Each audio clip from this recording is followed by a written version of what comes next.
Today on This Week in Startups, we have an Ask Me Anything featuring Slice founder and CEO Ilir Sela. This AMA was recorded live in our Twist Slack channel. To participate in weekly AMAs and discuss all aspects of startup life with Jason and our community of 30,000 founders, join us at thisweekinstartups.com/Slack. This episode is brought to you ad-free thanks to our partners Klaviyo and Dell. Thank you everyone for sharing all these amazing questions. And what I'll do is just kind of start at the top and work our way down, and hopefully I can be helpful to all of you. And there's a ton of entrepreneurs here, which is awesome. And just even beyond this point, for anyone that wants to continue to ask follow-on questions, feel free to reach out in the Slack. Away we go. I'm going to start off with a question from Knyck, and I'll read it out here, which is, you mentioned Slice being a platform to provide the technology and buying power of scaled companies to small business pizza restaurants. Do you think that mom and pop stores in other industries like retail or services could use a similar platform? Or is this type of structure specifically fitted for the economics of the pizza industry? It's a great question. If I could zoom out, I'm a strong believer in vertical platforms, vertical integration when it comes to solving the needs of small business owners. In fact, I call them micro business owners. And if you look at the pizza industry and why a solution like ours works really well, is because the vast majority of the industry and the overwhelming majority of our customers are owner-operated locations with less than 10 employees. And so this one operator is, in essence, responsible for so many different parts of their business. The overwhelming majority went into the business because they have a passion for the craft, but they're not necessarily experienced in marketing, technology, accounting, and finance, and all those things. And so the reason why our model works is because the vast majority of the pizza industry has that profile. And what we do is we come in and try to solve all the business problems and really allow the small business owner to operate and focus on what they know best. Do I think something similar can work in other markets? Most likely. I would just say that those conditions, as I just mentioned, probably need to be present in that given market. And then the TAM, so the total addressable market, should be a decent size in order to merit a play like Slice. But yeah, I think there's a ton of industries and a ton of small business profiles that could probably benefit from a business in a box type of solution. Moving on to a question from Michael. How do you see the restaurant industry changing in New York City post-COVID, and where do you see the growth opportunities to create a new type of offering? I think from a high level, what I'm seeing is the realization that e-commerce and digital is just a critical aspect of any business at this point. And so I would say e-commerce is the overwhelming topic and theme that's top of mind for most restaurant owners. I think if we were to fast forward a year from now, do I think a lot is going to change? It's tough to predict. And I'm trying to not necessarily create predictions for the sake of it. I think if I were to kind of place a wager, I would probably say that there will be less changes than people assume, and I think the restaurant industry over the next 12, 24, 36 months will probably return to some form that was similar to what we had pre-COVID-19, with a lot more of the workflow and a lot more of the operations being digitally enabled. And so there's opportunities obviously across the board to be able to solve some of those some of those problems. But I just don't think that it'll be a totally different world. I think it'll kind of be back to normal. I just don't know how much time it'll take. Chris asks, or states and then asks, I'm building a loyalty program startup for restaurants. We're specifically targeting non-chain ethnic restaurants and customers who may have ethnic nostalgia for cultural foods. What do you think the opportunity looks like nationally for this demographic? Are most restaurants using mainstream food ordering apps already, or is there a large segment of ethnic restaurants who are off the grid? I'm going to break this answer down into two parts. Um, I think obviously the restaurant industry is massive, and when it comes to local and ethnic cuisine, it's incredibly fragmented. And so there's a lot of opportunities to, help empower and solve problems for small business owners and small restaurants that focus on different ethnicities. I'm finding that those dynamics exist mostly in urban metro areas, less so in the suburbs or small towns that are more dominated by chains and sort of the pizza, Chinese food takeout um, markets. But yeah, I think there's a lot of opportunity. The question is, do you want to go through that process in a vertical approach, similar to what Slice is doing with pizza restaurants, or do you want to go more horizontal?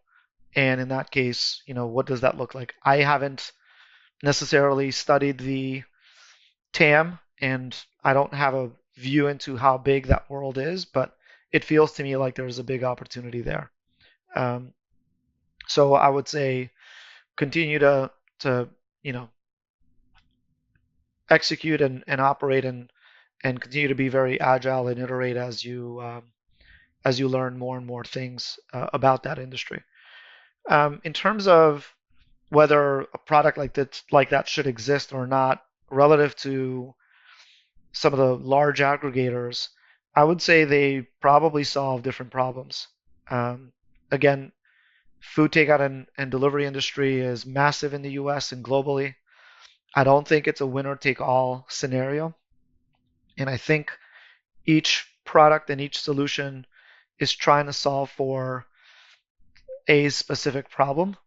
Um, I would I would say aggregators and the apps that you're referring to are much more discovery focused, and you're kind of asking about loyalty. So I think those are two different problems. So I wouldn't be deterred about, whether third-party food delivery apps are have a lot of traction or not. I would say if you're focused on the customer and you're focused on the needs of those restaurants, then you should be able to succeed. Because again, the whole goal is to solve the problem of the customer. But if you're trying to come up with ways that you can fit yourself within that ecosystem without necessarily being empathetic to the needs of the restaurant or the customer, then I think you'll have a more difficult time creating traction for yourself. So talk to your customers, talk to the restaurant owners, learn about their needs and what problems they have, and try to solve those problems. Don't worry so much about um, the delivery apps, and you'll do well. Graham, mom and pops are such a scattered customer base. So let me rephrase this. So mom and pop locations are a very scattered customer base. Can you shed some light on how you started to get momentum in the early days as a small business yourself? Did early customers have any trust issues, um, especially with something as important as payment? I will make the assumption that this question is about the restaurant owners and the small business restaurant owners. Um, Absolutely, um, the small business segment and even the micro business segment in any category is incredibly fragmented. Fragmented in terms of geographies, fragmented in terms of brands, and in a lot of ways fragmented in terms of their own workflow. Um, One of the reasons why I love a vertical model, especially like slices, that when you solve one problem, because we're so hyper focused, it's almost a vertical of a vertical. We're so hyper focused that when we solve one problem, the likelihood that that solution will apply to the majority of our customer base is very high. And once we really honed in on our pitch and our sales script, as an example, we started getting a lot of traction with small businesses who were willing to join the platform. Um, but it's an uphill battle, and trust is something that needs to be earned over time. And so the way we solve for that is by creating a very lightweight solution that allows us to show value to the micro business. And through that show of value, we can then graduate them to a deeper, more vertically integrated solution. So as an example, if I went forward to some pizza restaurants today and offered them our entire suite of services up front, it would be very difficult for me to be able to sell that to them, because that change in their own point of view, based on the way that they've been operating for decades in some cases, that's too much change in too short of a time frame. So it's just very overwhelming. And to be honest, it would lack some empathy on our part if we went in and said, look, change everything that you're doing about your, within your business, and XYZ will happen. I think that's just asking for too much. So to summarize, start with something that's very simple, that's very easy to deliver on the promise, and then you'll earn that trust and be able to then again graduate that relationship to something that's even more meaningful long term. Yeah, in terms of payments, for example, early on, and even today, it's still a huge barrier between our product and adoption from micro businesses, because the perception is that you're touching their money, and you are. And you're, as an example, for Slice, we call a small business pizza restaurant. We want them to join our community, and we feel confident in the solution that we provide. But this is a random person who's cold calling, who is then asking a pizzeria to make food, hand it off to random customers, and that customer isn't going to pay for the food. In fact, they need to trust that Slice will then reimburse the small business for that transaction at some point, whether it's a day later or a month later. That's a huge ask. And so again, it's all about, early on for me, it was about showing myself to at the store. I actually leased a small car, wrapped it with our brand, made sure that I parked in front of some of these pizza restaurants so that they can see the car in a weird way. That gave me credibility. It kind of made it seem like our business was a lot more, had a lot more scale than we did. And then that credibility opened up the conversation when I walked in person. But at least they had a face to kind of associate what we were doing and what we were asking for in return for their trust. So there's no easy way, but I would say establish that trust. Once you create traction, then it's easier. Now we've got case studies. Now we have thousands and thousands of similar businesses that trust Slice, and the ability to then earn that trust from, our 12,001 partner. That's a lot easier, but early on, you just have to do the hard work. We're going to go to Laura. What is the biggest point of friction you have with adding new pizzerias to Slice? Do you experience many or any pizzerias that don't see the benefit of joining the Slice community? And how do you handle that? I would say, to the question prior, trust is the biggest barrier between what we offer and adoption from the small business segment. And in fact, I will say that's consistent no matter what industry that you're in, as long as you're serving whether it's a small business or an enterprise, it's all about trust. When we have a conversation with a small business owner, the conversation is one where we're promising some value in return for some fee, some revenue. And the question for the small business owner is, why would I trust you, and how do I know that the value and the things that you're saying you're going to do are going to happen? So that's one. I would say the second barrier is the perception of change and willingness to change. So small business operators don't have the luxury of 30 or 300 or 3,000 employees. They don't have the luxury of planning and shutting down their store for a week so they can reset, so they can change their workflow. Their business is active, daily, highly transactional, and they are incredibly embedded and ingrained with their existing workflow. Any change in that workflow is a huge barrier, mental barrier for operators who have been in business for decades. And so, how can we not only offer value, but also ask very little in return in terms of changing their workflow?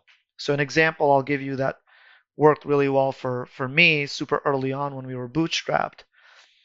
I was pretty sure because of the menus that I would get from pizza restaurants, almost all of them had a fax number on their printed menu. And that meant that they were getting fax orders from companies nearby. So let's say nearby law offices or real estate offices, companies loved to fax in orders. And when I would call or when I would show up and say, look, we're going to solve for your business in a way that allows you to receive online orders and bring you value, for the small business owner, it feels like that's just a huge change. It feels like I need to change the way I operate. But when I change that message to, hey, do you want more fax orders? Do you want that fax machine that's sitting behind you to not just print once or twice a day, but we'll make it print 20 times a day? That's something that they're familiar with. That's something that they were used to doing. They were used to having that component in their workflow. And so we found a way to take online orders, e-commerce orders from Slice, and convert them to fax orders for the pizza restaurant. And that barrier was really bridged as a result of not asking them to make changes in the way they operate. Once we show value, then it's easier to move them off of the fax machine and onto our digital platform that allows them to be even more efficient. So hopefully that example gives you a sense for some of the barriers that we face, and I imagine it's a very common problem, not just in this space, but consistently across a lot of SMBs. So figure out how to fit yourself within their existing workflow, show value, and then change them for the better. Henry asks, have you thought of doing the same for other ethnic food restaurants like Chinese and Indian or Thai? And what challenges do you foresee? What would your approach? What would be your approach to tackle? So this is a very common question for us, and without a doubt, there's a ton of opportunity to solve for the small business problems that are being faced in other verticals, especially within the food industry, but to be honest, even outside of the food industry. When you look at barber shops, you look at salons, you look at mechanics, I mean, there's a ton of categories where micro businesses are at the core of the industry. But I think for us, as we think about new verticals, our goal still remains and our focus remains on the pizza industry. And what we really want to make sure that we do is that we solve for a lot more of the problems that our industry faces today and our partners face. We're nowhere near to having a complete solution for the pizza industry, and so for the next 12 or 24 months, we're going to remain hyper focused in this category. It also happens to be massive. So pizza is a $47 billion industry. And so if I were to compare that to the Chinese food takeout and delivery industry in the US, it's about one third of pizza. And then there's a steep drop off beyond that. So it's a long tail, but pizza still remains very dominant. I would say, though, for anyone who is an entrepreneur and looking to kind of go into a similar model in other verticals, do not limit your thinking to food or food industry only. This is a solution that can be applied to many verticals. In terms of challenges, not too dissimilar from the challenges that we're facing and we have faced at Slice, which is changing the behavior of small business operators, micro business operators, is a very difficult challenge. Establishing trust and then ultimately scaling. For those that may not know, I've been in this business for 10 years. I bootstrapped the business for the first 6 years, and we've been venture backed for the last 4. But there's no shortcut to creating this scale in the small business category. It takes a long time. And you look at companies like Shopify, I mean, they've been around for 15 or close to 20 years. It takes a long time. So just have a lot of discipline and patience and think for the long term. Matt asks, okay, with all the vacant retail that's about to become available, have you thought about helping pizza brands expand into ghost kitchens or helping existing pizzerias launch virtual brands a la Chuck E. Cheese? This is a great question. I'm a huge believer in continued expansion, especially for our small business partners. In fact, every operator that I ever have a conversation with, if you ask them what are their aspirations, it's to continue to expand their micro brand and launch more locations. And so, without a doubt, we see Slice and we see the sort of opportunities across the board as a moment in time to help any entrepreneur who wants to expand, help them to do that in a way that's really smart and will accelerate the probability of success for that small business owner. In terms of how, I actually think pickup and delivery and walk-ins are each one of those channels, for lack of a better term, is highly important to the success of a small business pizza restaurant. So I actually do not believe in ghost kitchens when it comes to at least this vertical. And I don't know enough about some of the other restaurant verticals and cuisines and the unit economics, but for pizza restaurants, it is really important to have a storefront. That's not to say that they should be going out and renting space for $20,000 a month. They don't need a big dining room, but having the ability to serve customers that want to walk in, that want to come in and pick up and sit down for a little bit, and take out and delivery is really critical to the success of a small business pizza restaurant. And completely agree that there's going to be a lot of opportunity for growth within our category. And I think it reflects the excitement that we have with our new funding round and with our new partner, KKR. I think we'll be able to make a lot of progress on that front and hopefully accelerate the success of our partners. Ian/Andrew, I think you both have very similar questions, so we'll summarize it into one.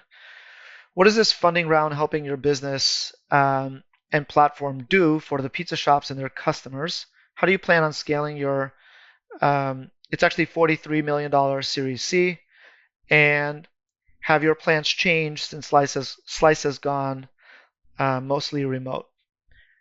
Let me touch on the last question first. Yesterday, we actually announced our team, and I also posted on Twitter, I believe, um, that we gave our team the option to work remotely through the rest of 2020. Now, I will say that opportunity is, and that option is available to everyone at Slice, and we were able to make that call super early because our business has been somewhat distributed at the core since the beginning. We are a global team of almost 700 people across 5 offices globally, at least pre-COVID-19. And our infrastructure and technology and our teams have made it incredibly efficient and possible to be able to service our customers and our restaurant partners in a way that is fully distributed and fully remote. Now, I do see and I do think that there's a lot of value in teams coming together, and we want to give our teams that option. But for the remainder of 2020, we may very well also be completely remote. Um, in terms of what that means beyond 2020, I think it's to be determined. I try not to predict things that are highly uncertain and unpredictable, and just embrace the uncertain nature of it and remain very agile and remain, just keep our options very, very open. I think that's really important. Agility is and flexibility is highly important. I think I covered this during my conversation with Jason, but I do think in the long term, performance will dictate how teams work together. Um, if teams are finding an edge by coming together and working under one roof and being in one location, and that's giving them an edge to outperform relative to their competition or outperform in the marketplace in general, then I think more companies will follow. If teams find a way to outperform and excel and there's no sort of difference in performance if they're fully distributed and remote and can actually save save on cost, then I think that will win. TBD on what will happen because there's not enough of a sample size to know which format works best. And again, it's easy to sort of claim that remote and distributed will be the way of the future because of companies like Twitter and Square who have already come out and announced that at scale, but they've earned the right to do that. They are very successful companies, and it's still, too early to tell what that will mean for their performance. So again, to summarize it, I like to keep our options open. In terms of what we want to do with our capital and the fundraise, we're obviously a very growth-minded business. We're still super early in our ability to positively impact our small business partners, but also bring value to our customers on a national level. And so the goal for us is to continue to expand our network. We work with about 12,000 locations today. There's about 55,000 small business locations in the pizza industry in the US alone. So a ton of room to grow our network.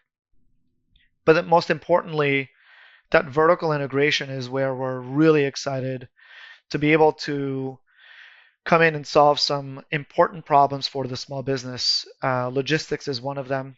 We don't plan on being the logistics partner in the sense that we're not going to have drivers, but we will enable and empower our partners with technology and allow them to do first party delivery in a way that's much more efficient than what they're doing today.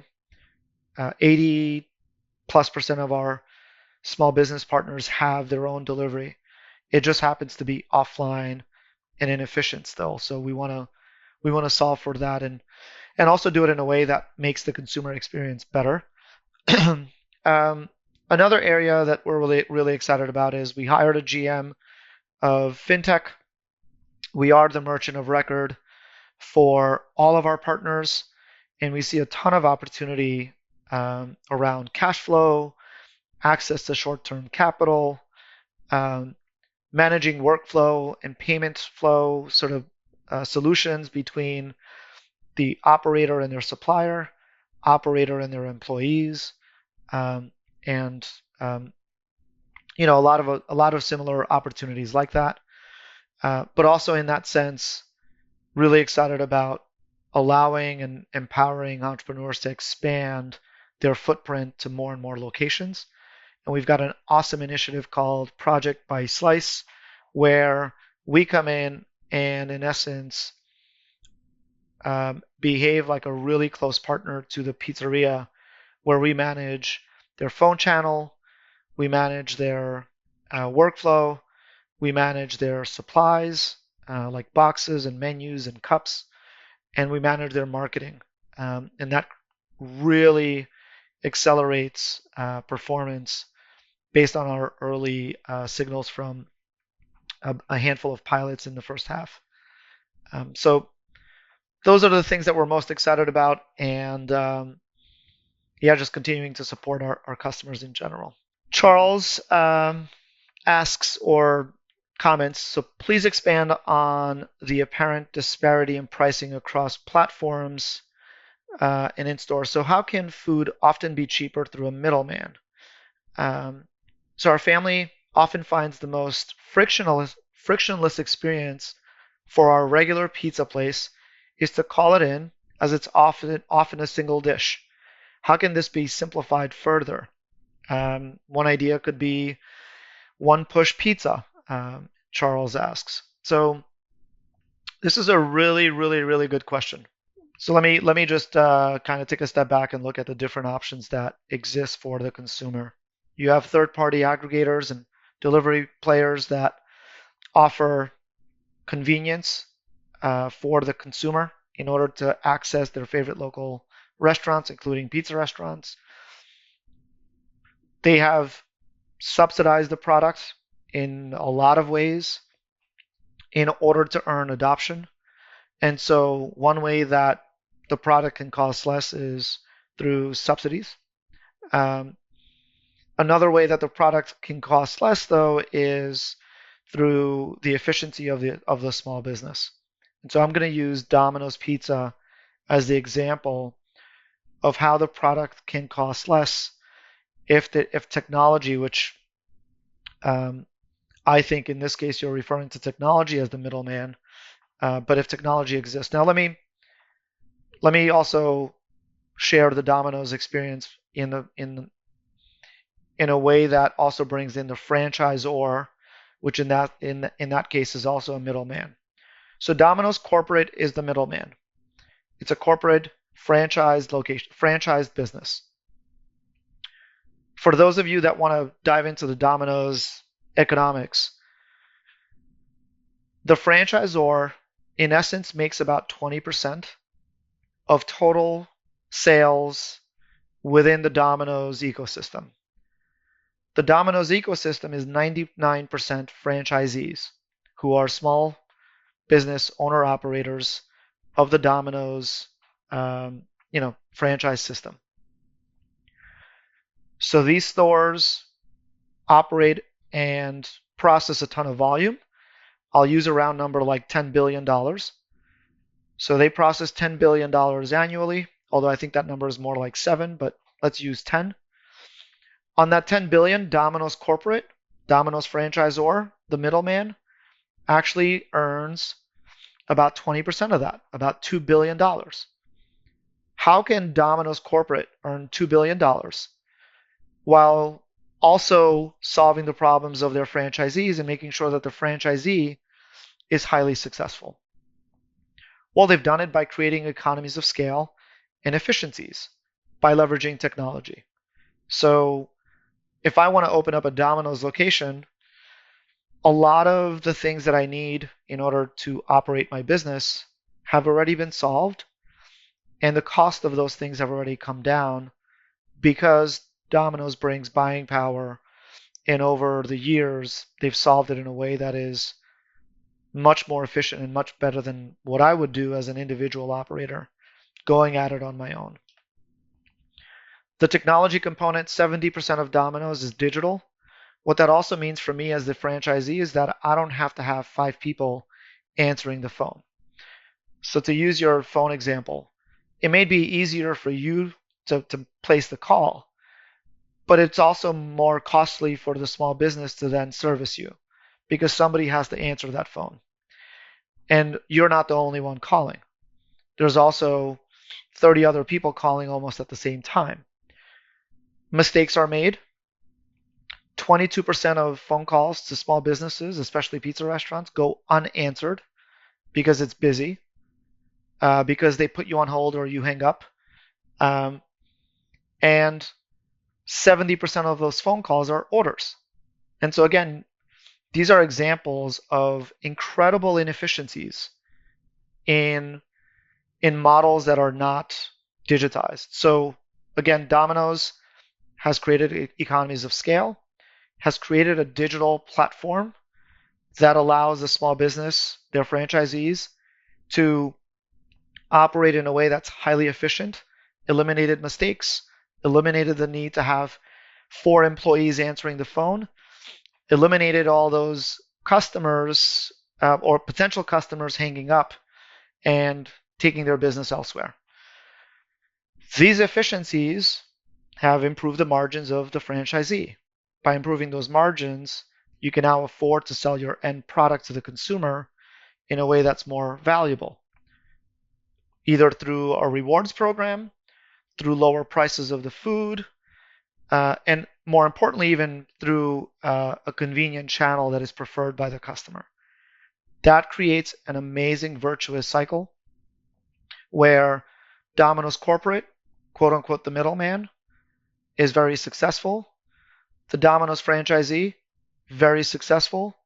The consumer, very happy, gets convenience, gets value, and that friction is removed completely from that experience.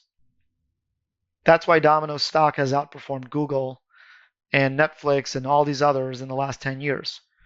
And that's what a lot of small businesses that are not part of franchise systems don't understand, because they view technology providers as middlemen instead of partners. And so what I'm proud of is at Slice, we've kind of changed that mentality through show of value over years and years of executing. So that was a little bit of a rant, but hopefully it's super valuable for all of us to really understand what's happening and why franchise companies and big chains continue to carve out market share from small businesses, and the difference in how those two sides operate. Matt asks if I can speak to why pizza and not Chinese food. At the end of the day, are we limiting ourselves by picking one category? It all depends. It all depends on the strategy. If our strategy was to be Grubhub, I would say we would be greatly limiting ourselves by picking one category. But our strategy is to create a reverse franchise model, and I mean that in a good way. The example I just used is Domino's.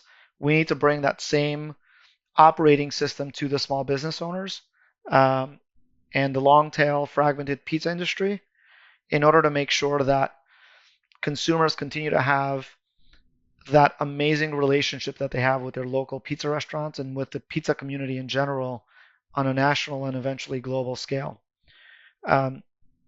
We have not yet earned the right to step and repeat the same model in another category because we're still early ourselves within the pizza industry.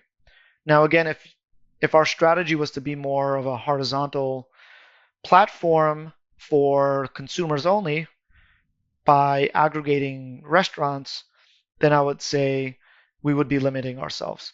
Why pizza specifically and not Chinese or another cuisine? It happens to be an American staple. It happens to most of our partners have their own delivery. It's a very value-centric product. It's a high-frequent product. It's delicious. It travels well, and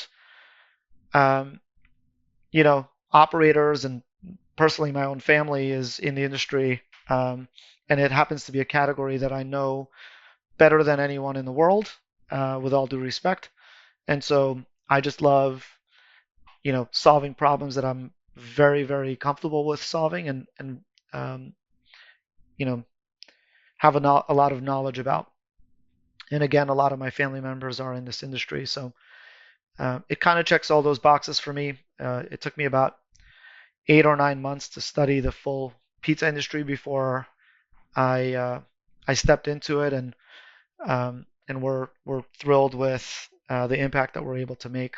Um, but we don't, we try not to get distracted by other verticals. All right, Maureen, I hope I'm pronouncing that right. So curious to know more about Slice's marketing. What marketing channels have been most effective for your platform in acquiring both customers and new businesses? It's kind of interesting. We actually don't advertise a lot. Our marketing budget is very, very small relative to the scale of our business. And I think one of those reasons is because we provide a really valuable product to our partners, which happens to be our small businesses. And then because we solve a meaningful problem and a core problem, those businesses introduce our product to the end consumer, which who already has a relationship with that small business. In terms of how we attract small business partners, for a long time it was and it has been through an inside sales team. So we have an amazing sales team led by Scott Colantonio that calls small business owners nationally and educates the owner operator on our solution. And that's been really the primary way that we've received and really formed partnerships. As we created some scale and some brand equity within the category, within the industry, we started to see an inbound funnel, an inbound channel of restaurant owners wanting to join. And so today, about 30% of our partners come in inbound, just organically, and 70% are through our sales team. Okay, Ian asks, what response did you get from companies to sign up? Was the take up easy, or did you have to convince them in a specific sales pitch? How did you frame it? It's a good question. We really had to test out a number of different approaches. If I were to summarize it and zoom out and just give you more of a thematic answer, try and figure out how your solution can create value in the form of either incremental business or cost savings, and do it in a way that does not disrupt the existing workflow of the small business. If you can communicate that and deliver on that promise in a way that's, really easy and simple to understand, simplicity is really, really critical as well, then you'll have a successful time. So I would say simplicity, communicate value right up front. Do it in a way that means they don't have to change anything about how they work today, and simplify your conversation, and then iterate on that. Be very agile. Listen to every single response. Listen to every single objection, and go back to the drawing board. There's no magical formula, and I would imagine it's very different for every single industry. All right, Presh. So you seem to have curated following list on Twitter. Curious to know your favorite accounts to follow that have impacted your business thinking. Top 5 accounts you recommend following. I'll be honest. It's on Twitter. I don't have a huge following. I mean, I think it's it's less than 2,000.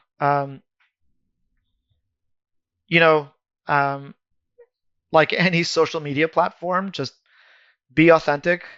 I don't go on Twitter because I want a following. I just go on Twitter because I want to learn, but I also want to share my own experiences. And so, other people follow accounts that that share value. So your following is a reflection of how helpful you are to the community.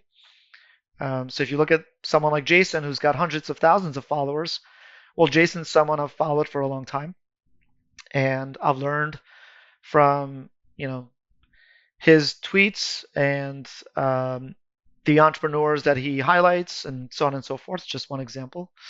I learn a lot from other founders.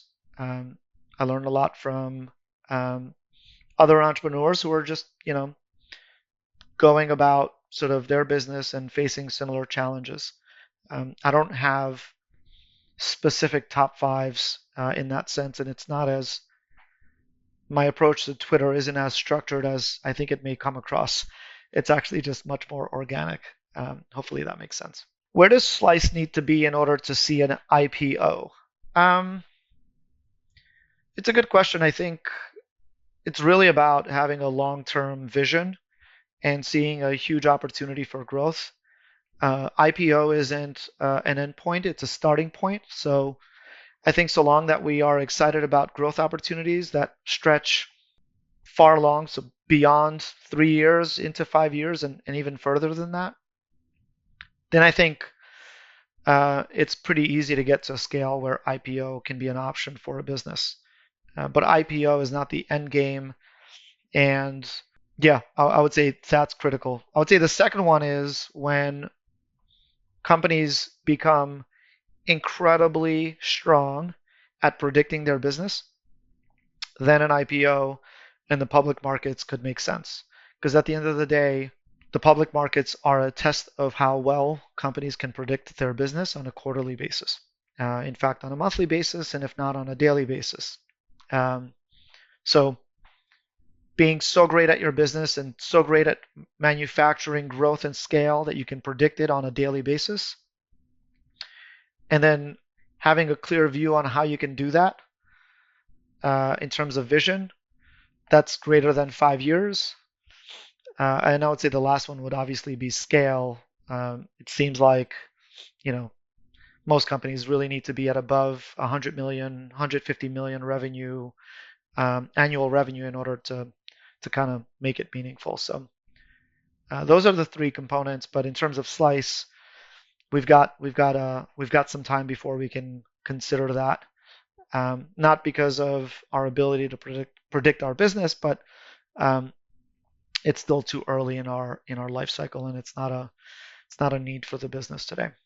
All right, one more question. What are your plans to develop your branding and web mobile app? I solve problems. It's a good question. I solve problems by hiring and in essence partnering with the best talent possible. One of my jobs as a CEO is to make sure that I continue to recruit world-class talent. People, leads, the right team, the right people lead companies to success, not the other way around. And so I'm really, really excited that we just closed and signed our SVP of Marketing, Brittany, who joins us from Jet Black. And in a very simple way, that is my plan on how we're going to solve for branding and design and marketing. Thrilled for Brittany to be at Slice, and I think she's going to make a huge impact on our business and the consumer experience and shop experience as well. Thank you so much. Thank you for having me. And again, for anyone that wants to reach out, on Twitter, it's at Ilir Sela. Feel free to tag me, or my DMs are open. Feel free to ask questions. Always happy to chat with entrepreneurs. Thanks for listening to Ilir Sela's Ask Me Anything. If you'd like to participate in weekly AMAs and discuss all aspects of startup life with Jason and our community of 30,000 founders, join us at thisweekinstartups.com/Slack. Thanks again to Klaviyo and Dell.